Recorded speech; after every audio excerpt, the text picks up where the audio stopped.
Okay, thank you everybody for participating. May isa pa akong book kaso wala nang gustong mag-answer. Pero I think sa lahat ng mga answers natin, super relatable, right? Lahat from um, mga nag-aaral, tapos nagtatrabaho, and even personal life talaga. Andun yung ano. And I think one of the hardest things in life, really, is not always starting something new. You know, parang yung bago ba? Parang I don't think it's the hardest. Do you think it's the hardest?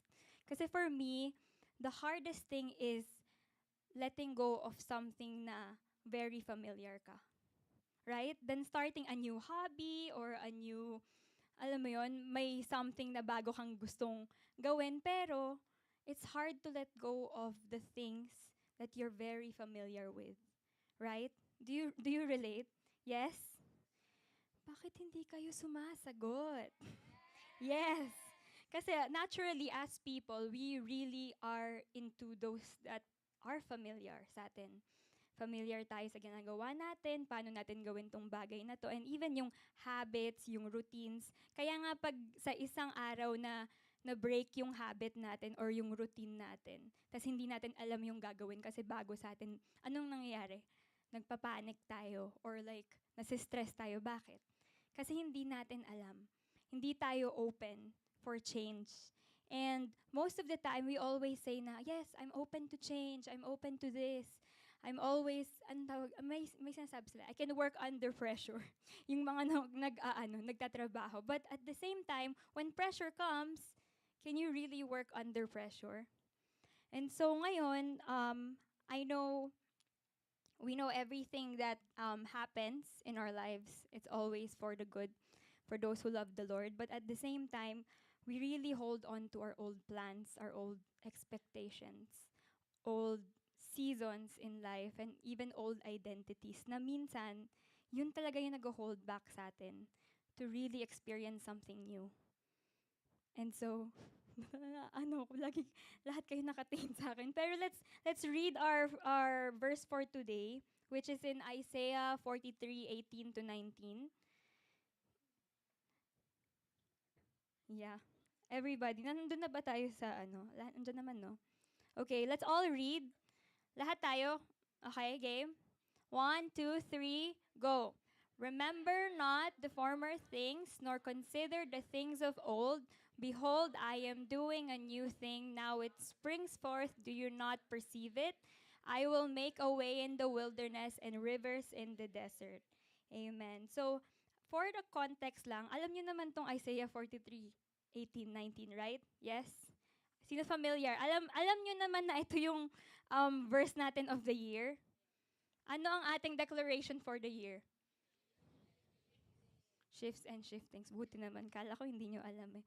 But in Isaiah 43, ang context nito was, again, the Israelites. They were going through an exile. So, alam mo yon, naging captives ulit sila, or they had this problem in the midst na kung nasan sila. And you can see there na this is God reminding them na, remember not the former things, nor consider the things of old. Behold, I am doing a new thing. Now it springs forth, do you not perceive it? Who here knows yung naging ano ng Red Sea, yung miracle ni Lord? Red Sea. Parting of the Red Sea. Everybody knows that, right? And so, ito yung sinasabi ni Lord na, ito yung pinanghahawakan ng Israelites during that time. Na kung nasa wilderness sila ngayon, ano ba yan, Lord? Kinaya mo ngang gawin yung pagpa-part ng Red Sea. Anong gagawin namin ngayon sa wilderness? And ano bang feeling pag nasa wilderness tayo? Anong feeling natin?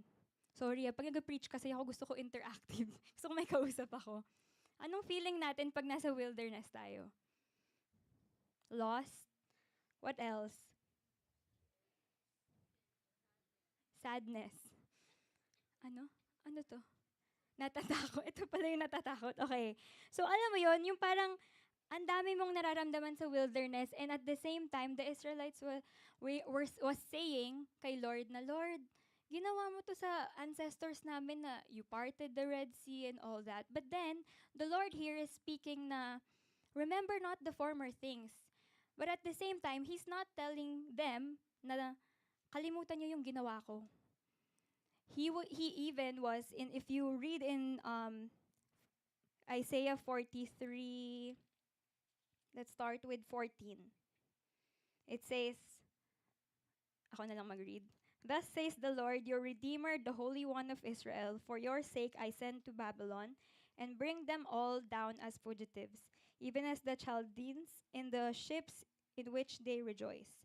I am the Lord, your Holy One, the Creator of Israel, your King. Thus says the Lord, who makes a way in the sea, a path in the mighty waters, who brings forth chariot and horse, army and warrior.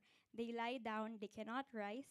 They are extinguished, quenched like a wick. So, and then again, you remember not the former things.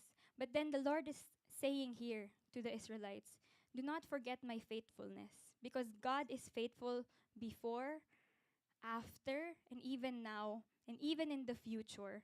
Kasi kahit anumang pagdaanan natin, the Lord was telling them that you don't have to forget my faithfulness. But what you have to forget here is the one I did. Kung paano ako gumawa. And most of the time, tayo, gusto natin kasi kung paano tayo binless ni Lord, kung paano binigay sa atin yung opportunity ni Lord before, ganun din yung gusto nating makita this time. Why? Again, because it's familiar, right? And so, in my first point is, God's faithfulness never changes, but His methods do. So yung faithfulness ni Lord from the very start, even as we read from Genesis until Revelation, even until now, we see the faithfulness of God. But then, most of the time, hindi tayo open because His methods are always different. Kasi ang gusto natin, kung paano tayo before binless ni Lord, paano tayo binigyan ni Lord ng ganito, paano binigay itong opportunity na to, paano binigay itong blessing na to, gusto natin parehas lang. But hindi eh. The Lord is faithful, but His methods really are different in every season we go through.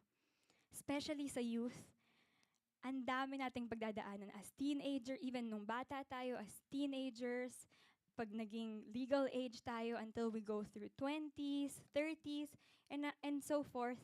We have different seasons in life, and the faithfulness of God is always there, but His methods really is different from what we think. Kasi before, God parted the sea, right? Dun sa Genesis, sa Exodus, kay Moses, right? Yung Red Sea. And then, now, He created rivers in the desert. It says in Isaiah 43:19 that I will make a way in the wilderness and rivers in the desert. And so you see, before it was the Red Sea that He parted, now it's making rivers in the desert. Ano ba meron sa desert? Drought, right? Walang anything. Just heat, probably yung sand or anything. Basically, ang empty ng desert. But then now, this time, if God parted the Red Sea na dati akala ng Israelites is very impossible to cross, this time God was making a way for them. Now, through giving them the water flowing in the desert. And so you can see na yung impossible things talaga na akala natin hindi kaya ni Lord, kayang-kaya niya. As long as we're open to really see the new thing or the new method He is telling us. And so, minsan gusto kasi natin talaga ulitin ni Lord kung paano tayo binibless niya before, right? Tama? Ako lang ba yon or hindi? Minsan gusto natin parehas lang yung way of blessing ni Lord. Na Lord, kung ganito yung nangyari sa akin, dapat ganito yung nangyari din ngayon, mangyayari ngayon. Right? Hindi nyo pa ba ano yun? Wala pa ba kayo sa season na yun? O sige, I will tell you something. It's something na parehas kami probably ni Abby. And also si Brother Jose. Jose? Tama? Okay. So, for me, parang yung personal story, yung binigay kong book dyan na From Failure to Favor, it's very personal because I've been there na yung accountancy is really one of my dreams to pursue. Na for me, I think since yung mom ko, si Pastora Jane, hindi niya natapos kasi yung accountancy, pero sobrang galing niya mag-accounting and all, siya pa yung nagtuturo sa akin. Pero ako, gusto ko lang siya tapusin para alam mo yun, ma-proud si mommy, and gusto ko ma-pursue yung dream niya for her. And then after pa nun, dapat maglo-law ako kasi law naman, yun yung dream ni daddy, ni Pastor William. So alam mo yun, parang gusto ko i-pursue na lang yung dreams ng parents ko para at least matapos yun. Pero doon mo makikita na sobrang tinry ko talaga i-push siya into something na alam mong out of my own effort. Because one, pumunta ako ng UP Diliman. UP Diliman para sa UPCAT. Tapos pumunta rin ako ng LaSalle Taft. And then, ang pinaka-last choice ko was LaSalle Dasma. So, sa UP Diliman, tsaka sa LaSalle Taft, sa Taft, nakapag-entrance exam ako. Pero sa UP Diliman, grabe, sobra. Hindi ko alam kung same pa rin yung yung entrance exam na pag mag-register kayo. Grabe yung tao, parang hindi mo makikita yung ano. Pero, hindi ako natuloy sa UPCAT, and then sa Taft, I think nag-miss ako ng ilang points, which is like 3 points. So, parang inaano lang na hindi pwede consider. Ang pinaka-last option ko was sa LaSalle Dasma. So, sa LaSalle Dasma, although I know si Lord, sinasabi niya na sa akin na dito ka sa isang course na parang before pa, medyo gustong-gusto ko talaga siya. Pero sabi ko, hindi. Kasi, nasabi ko na sa ibang tao, nasabi ko na kala mami, nasabi ko na sa lahat na mag-accountancy ako. So, kailangan kong panindigan. Kasi I'm very a perfectionist kind of person na kailangan kong pinapanindigan yung sinasabi ko. And during that time, nakapasa ako sa LaSalle Dasma. Pero yung second choice ko, nakapasa rin ako. So basically, meron akong choices with that. Pero I decided to pursue yung accountancy. And yung first semester pa lang ng first year ko, I was very drained kasi buong time nag-aaral talaga ako. As in, alam mo yung kahit break time, kukuha ka lang ng pagkain. Tapos, habang kumakain ka, meron kang 3 book sa harap mo. Tapos, ganun kami lahat magkakaibigan. Kaya alam namin, pag nasa canteen kami, kung sino yung mga accounting students. Kasi lahat kami nasa book habang kumakain. Pero, doon mo makikita na after din nun, hindi ako makakapag-church ng Wednesdays, ng Thursdays, ng Fridays. Minsan, Saturday, hindi rin pwede kasi kailangan ko mag-review. And then, Sunday, pagod kasi puyat ako. So, parang wala lang. Hindi rin ako sa worship team and all. And doon mo makikita, pinagsabihan ako ni Pastor William. Kaya pag pinagsasabihan tayo ng mga magulang natin, kailangan natin sundin yun. Kasi ang sabi niya is, hindi na yata healthy yan for you because yung spiritual life mo, nasa sacrifice na. And so, God will not bless something na sa tingin mo, una, okay lang. Pero at the end of the day, pag nawawala si Lord, kung saan ka gumagawa or kung nasaan ka man, mawawala at mawawala yun. And so, nawala siya after the first semester. Isipin nyo, nasa mission trip pa ako. Nalaman ko yung na hindi ka pasado.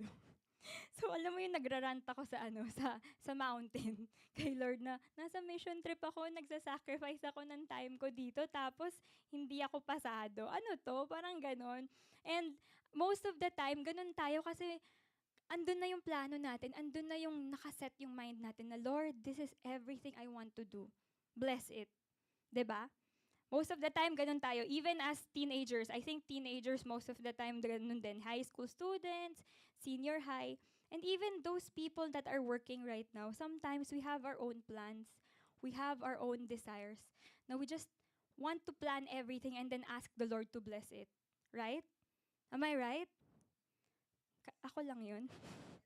Tama ba?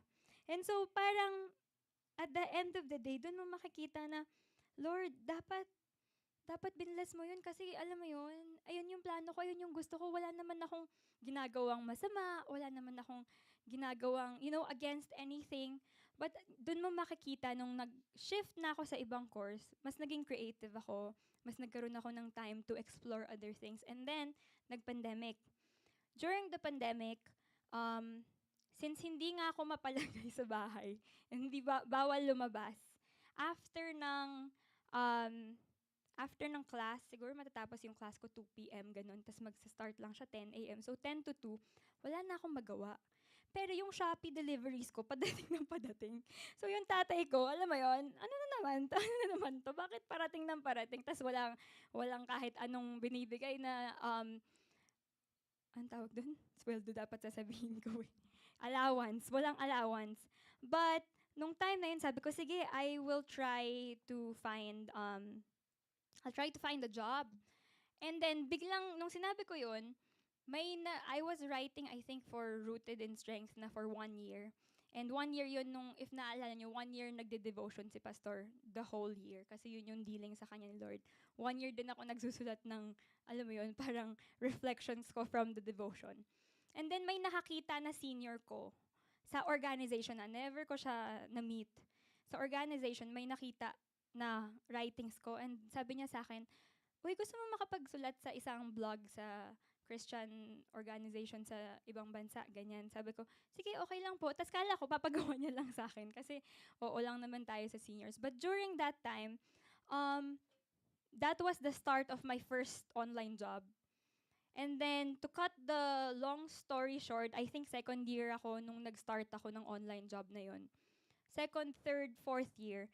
Fourth year, gagraduate na ako. Before ako graduate ng college, nakapag-register na ako ng sarili kong marketing company. And so, sabi ko nung time na yun, Lord, isipin mo kung nakapag-accountancy ako, wala akong time to really, even do other things than studying. Pero during that time, I think we were 8, no?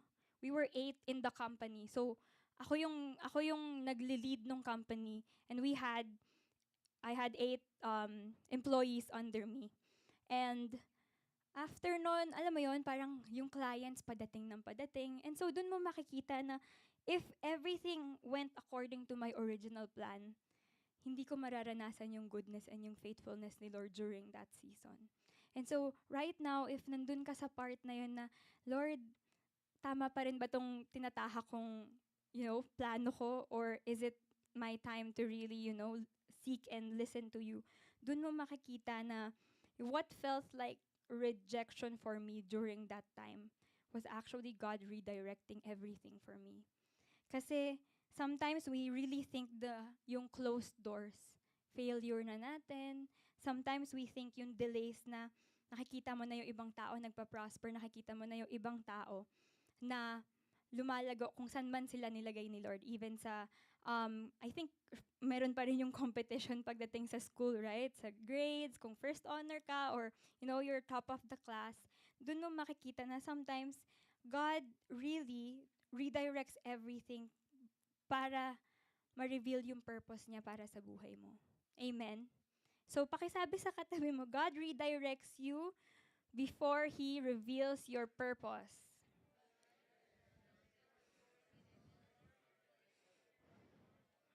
Yon. Thank you. So, ayun. So, for me, minsan yung season na pinakaayaw natin, yun pa yung gagamitin ni Lord sa buhay natin for us to grow as Christians or as, believers. Yun talaga yung pinaka-hardest mong season. Yun yung gagamitin ni Lord to really reveal His purpose sa buhay mo. And maybe some people here today, they're grieving because may failed plans, may nabago sa mga kailangang gawin or sa mga plano natin, the old dreams and even old versions of ourselves. Na hindi ko alam kung ako lang, pero I don't know, last year I was in Korea, still living in Korea last year until June 2025. June 2025 bumalik ako. But I sometimes find myself na scrolling through my phone, na parang, alam mo yun, namimiss ko yung version ko na to na andito ako sa Korea, ito yung ginagawa ko. And sometimes, ganun tayo sa buhay eh. May mga versions tayo of ourselves that we really want to go back to. Right? Am I right? I don't know if it's just me, pero yun talaga, parang alam mo yung parang gusto mo talagang bumalik dun sa season na yun kasi dun ako prosperous, dun ako pinaka nag-grow, dun ako pinaka nag-bloom, dun pinaka nag-speak si Lord sa akin. And another story, ang dami kong story, sorry, as a yapper. Pero another story again that God had to teach me was, eventually, nag, as in nag-boom talaga yung career ko. I was handling five, six companies, as my full-time job. So operations manager ako sa US. And five to six one company pa nga lang ang hirap na. How much more kung 5 to 6 companies? And it's not something to brag about, but yung boss ko, parang niya na akong tinitreat kasi as right hand niya. Parang ganun. Kasi nawala yung pinaka-right hand niya. And yung pinaka-right hand niya before ako, umalis. And so, pinasa sa akin lahat. Kasi yun lang daw, feeling niya ako lang ang makakakuha ng lahat ng trabaho and the way my boss works that time. And during that time, super stable ng career ko. I really had a good paying job. So, yung confidence tsaka yung stability ko, yun talaga yung nag-aano sa akin. Na parang yun yung nagiging identity ko.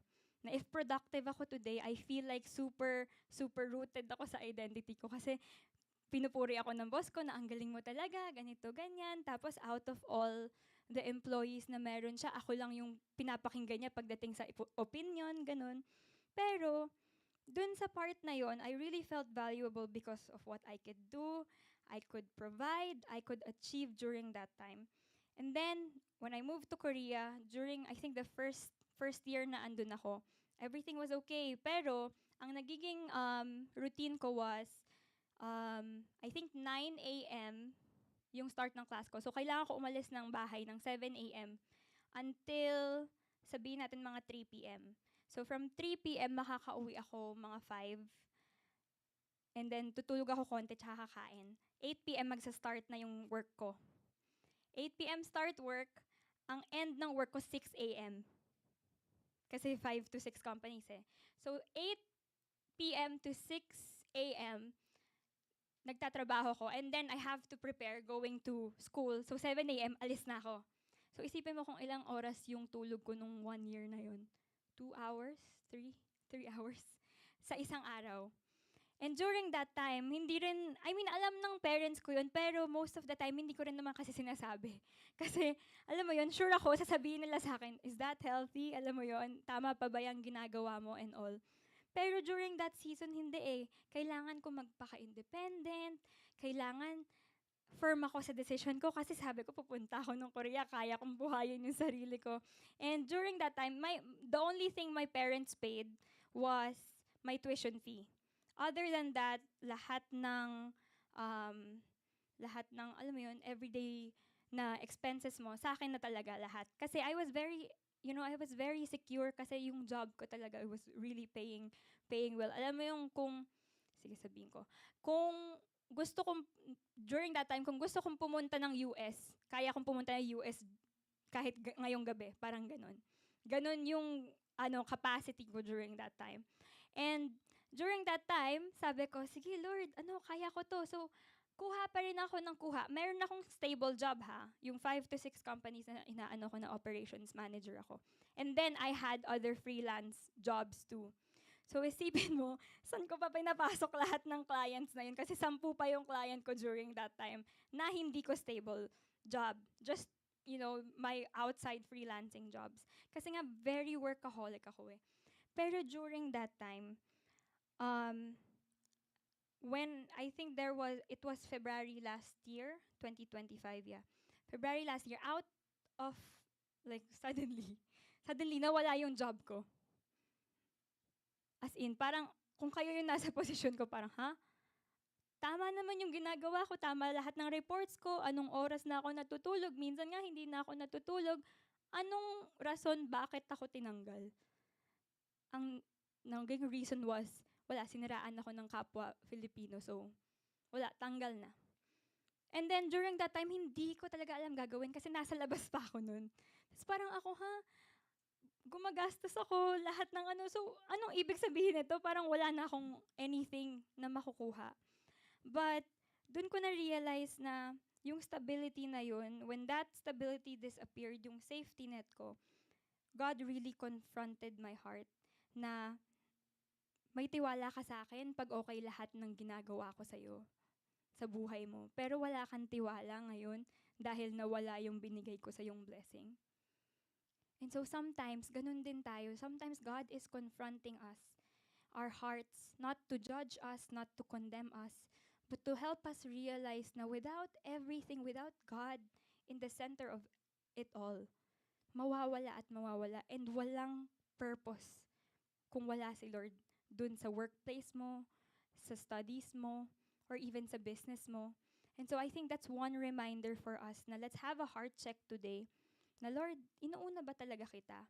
Are you really the center of everything right now, what I'm doing right now? Or okay lang ako ngayon kasi okay naman nangyayari sa akin, pero pag kailangan na kita, Lord, sige, punta ako sa'yo. So let's not give God our leftovers. Let's not give Him yung leftovers na sa isang araw, okay na okay yung energy natin. Tapos sasabihin natin, o sige, mamaya na ako magde-devotion, mamaya na ako magpe-pray. Hanggang sa matapos na yung araw, Lord, sorry, pagod na ako, but good night na lang po. 'Di ba? May mga times na ganun tayo. And even now na may ginagawa si Lord sa buhay natin during our seasons of transition, that's really, really when we need to be really rooted dun sa word niya, dun sa promises niya, dun sa faithfulness niya sa buhay natin. And it's not just those people na may trabaho, but most of the time, even as students, dapat maging foundation na natin yun, una pa lang, na si Lord ang unahin natin. Kasi mas mahihirapan tayo pag may trabaho na tayo kasi mas busy na tayo. So I think yun yung isang beses na, just to cut the story short, hindi ko na end yung nawala yung job ko, wala, as in wala talaga. And during that season, hindi ko alam kung saan ako kukuha ng pera, yung rent ako during that time. Nung time na yun, nag-a-apartment pa ako kasi yung first half ko of the year na nandun ako, under ako ni Pastor O. So, sa guest house lang ako, nagbibigay lang ako ng, like 10,000 pesos monthly para lang to help. Pero hindi naman sila humihingi. Pero during that time, kasi nga I was very stable and all, may apartment na ako, may binabayaran na akong utilities. So in a month, kailangan kong bayaran apartment and utilities lang 50,000 pesos. So sabi ko, Lord, saan ako kukuha nun? Hindi ko alam kung saan ako kukuha. Hindi ko alam kung paano ko gagawin kasi gusto kong mag-apply ng jobs. I was very desperate. Nag-freelance job ako sa Korea and all, yung photography, mukha lang siya maganda sa Instagram, ganun. Pero ang bayad sa akin, malaki para lang sa renta namin. And so, for me, during that time, that season of my life, God was really teaching me yung dependence, na hindi dapat tayo nakadepend sa stability na meron tayo, sa income na meron tayo, sa crisis na nangyayari ngayon. Hindi dapat tayo nakadepende dun, pero nakadepende tayo in every season we are in kay Lord lang. Kasi siya at siya lang ang magiging source natin. And so sometimes, we become so attached not only sa blessing na yun, but dun sa standard of the blessing. Kasi after nun, Pastor Rachel knows this, pagkabalik ko ng Korea, hirap na hirap ako maghanap ng trabaho because I was really desperate to go back to Korea after a few months, and then either sa Canada ako pupunta, alam mo yun. So, dapat wala ako sa harap nyo ngayon. Basically, wala ako dapat sa harap nyo kung natuloy lahat ng plano ko last year. And dun mo makikita na dun tayo nakakonect kasi sa the way God blesses us. The way na prosperous or yung season natin na yun is very, something na, Lord, ite-testify ko to, ganito, ganyan. But most of the time, yung standard ng blessing na yun, sometimes the Lord is also asking us to, let go of that. Kasi hirap na hirap ako. I was really questioning na, may skills pa ba ako? Tama pa ba yung ginagawa ko? Meron pa bang mag-hire sa akin kung ganito, ganyan. Pero, pag may nagbibigay sa akin ng opportunity na job, ang nangyayari, sabi ko, ay, hindi pwede. Kasi, ang baba ng sweldo. Parang hindi yan yung pang skills ko. Parang sobrang, hindi kayang, dapat times 5 yung ibigay nila sa akin. And so, sino ba naman ako, nag-a-apply ako, tapos sabihin ko times 5, di ba? Pero during that time, the Lord really was telling me na, alam mo yun, you're so attached to the blessing, you're so attached to how I worked before. Why don't you try to let me move this time? Pero hindi eh. As people, we're very, very much desperate to do our own things. Kasi alam natin dun tayo pinrosper ni Lord, alam natin na dun tayo magaling, alam natin na dun tayo talaga confident sa ginagawa natin. But then God, again, reminded me na do not confuse familiarity with faithfulness. Na masyado tayong nagiging familiar sa kung paano si Lord gumagawa sa buhay natin. But then yung faithfulness niya, iba-iba. As I've said a while ago, God's faithfulness never changes, but His methods do. Pero since sobrang familiar tayo sa nangyayari sa buhay natin, sa pinakita ni Lord sa atin, hindi natin makita na faithful siya. Isipin mo, binibigyan ka na ng job sa daming tao na pwedeng bigyan, ikaw yung binibigyan, pero hindi mo matanggap kasi hindi yun yung standard ng blessing na tingin mong dapat binibigay sa'yo ni Lord. And so you don't have to confuse yung familiarity natin with the faithfulness of God because God is always faithful in every season of our lives. It's just that His ways really change every season. So yun yung isang gusto kong i-share. And another thing is, the wilderness may be preparation but not punishment also. Minsan, ang tingin natin sa wilderness, inabando na tayo ni Lord, nakalimutan na tayo ni Lord, na, alam mo yun, God is punishing us. But then the wilderness was never meant to destroy yung Israelites din. It was meant to teach them yung dependence. A while ago, I was telling you about the dependence na tinuturo sa akin ni Lord na masyado tayong attached kung paano mang-bless si Lord, paano gumawa si Lord sa buhay natin. And dependence is something that it was being taught dun sa Israelites and even for us right now, that we think we're being forgotten by the Lord. Feeling natin abandoned tayo kasi everybody else, ang ganda na ng buhay nila, ang ganda na ng takbo ng trabaho nila. You know, pagka unang interview nila, natanggap kagad sila. So, alam mo yun, in this time, I think a lot of people, even me right now, we're in a wilderness season. Na minsan ang tingin natin ina-abandon na tayo ni Lord. Na minsan hindi na nagawa si Lord sa buhay ko. Why? Why do you think that way? Kasi naka-attach nga talaga tayo dun sa familiar ways na gumagawa si Lord. And I'm very, very much a testimony of that kasi ang tingin ko, sa kada pumapasok, kahit maliit yan for me, hindi yan provision. Ano lang yan, like out of my own skills, out of my own efforts. But hindi mo alam na out of that skills, si Lord nagbigay, it's still His provision. You just have to be faithful. You just have to steward it well. Kasi at the end of the day, stewardship talaga. Kahit anong season. If we're in a season of studying, you have to steward that season well. If you're in the season of working, you have to steward that season well. And if you're in that steward of getting married already, you have to steward that season well. And we've always had that sa family namin. Na ang sinasabi ni Pastor William is, you have 3 seasons in life, which is learning, earning, and getting married. And so whatever season you're in, you have to steward yung season na yun because the Lord knows what to do with where you are right now.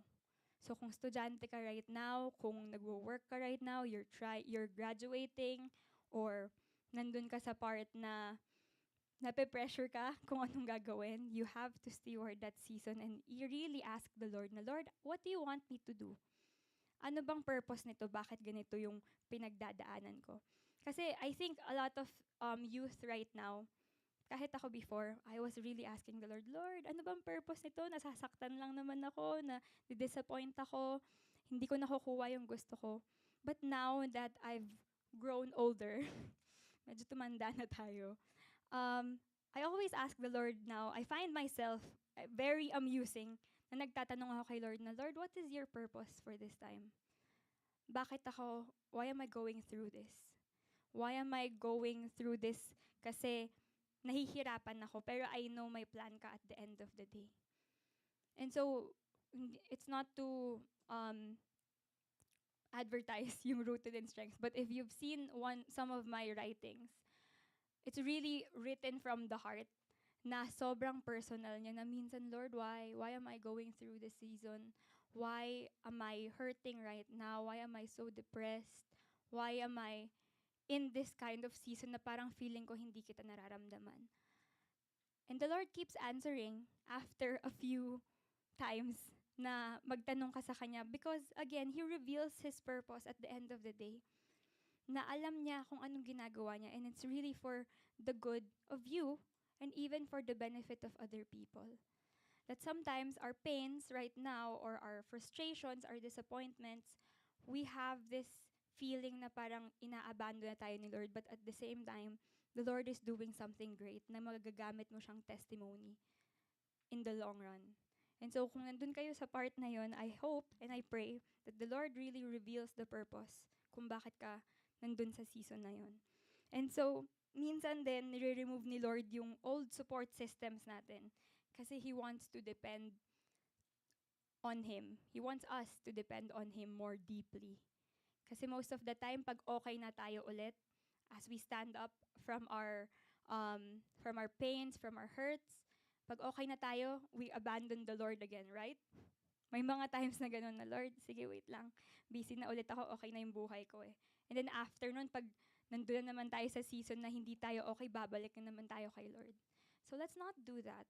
Let's not be like the Israelites na pag kinikerry lang yung ark ni Lord, pag kailangan lang ng victory, and then after, we're going to leave the presence of God. And then get it after, again, we need the presence of God. Because the presence of God has to be inside you, always. Hindi lang sa church, it's not even in the four walls of the church that we are in, but even every day, we have to carry the presence of God and we have to let others feel the presence of God through us. And so, I think my last point right now is you cannot receive something new while holding on to the old. Right? Can we all do this? This. Gusto ko yung ganyan. Sorry, ganito. Yung fist natin, as in nakaganyan. Tapos try mong magbigay dun sa sa tao, sa katabi mo. As in, try mo lang. Try mo ibigay ganun, no? Alam mo yun? So, kung parang hawak mo ang beat yata yung nandun sa likod. Oy! Parang iba po yan. 'Di ba? Try mo. May marireceive ba kayo?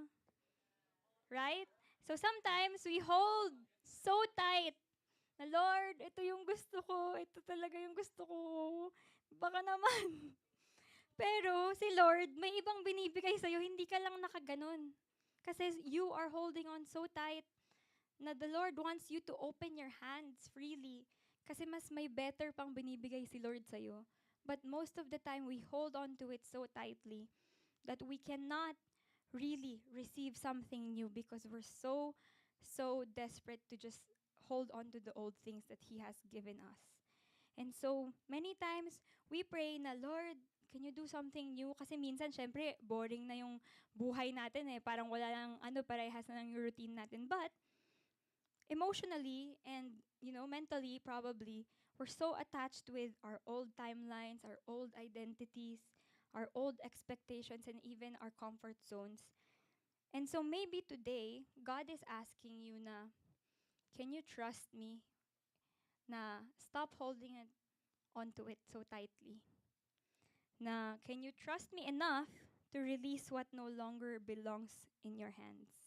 Kasi mas lalo tayong nasasaktan pag naka-hold on tayo sa something na dapat nire-release na natin. And God is even asking you to let go of it. And so sometimes, God will not repeat the Red Sea. Sometimes He creates rivers in the desert. Yung methods ni Lord is different every season of our lives. And so you have to always be open dun sa binibigay niya this time. Kasi, alam mo yun, parang, Lord, bakit ba? Ano ba to? Ano ba tong bagong to? Kasi hindi ko maintindihan. But sometimes, yung faithfulness niya, it really is in there every time He gives you something new. Pero dun mo makikita na same yung faithfulness niya, but again, at the end of the day, yung methods ni Lord, it's always different through everything we go through. And so maybe life no longer looks the way you expect right now. Kasi kahit ako, even my parents, they know na sobrang layo ng buhay ko ngayon sa pinlano ko last year. Dapat alam ng team yun. Ayaw ako bigyan ng leadership role ng tatay ko nung una, nung January. Kasi sabi niya, baka bigla kang umalis papuntang, Korea, bigla kang umalis papuntang Canada, bigla kang umalis kung saan man. But, dun mo makikita na kahit ako, I was asking the Lord na, Lord, is it really time to, stay this time? Or is it time to go again?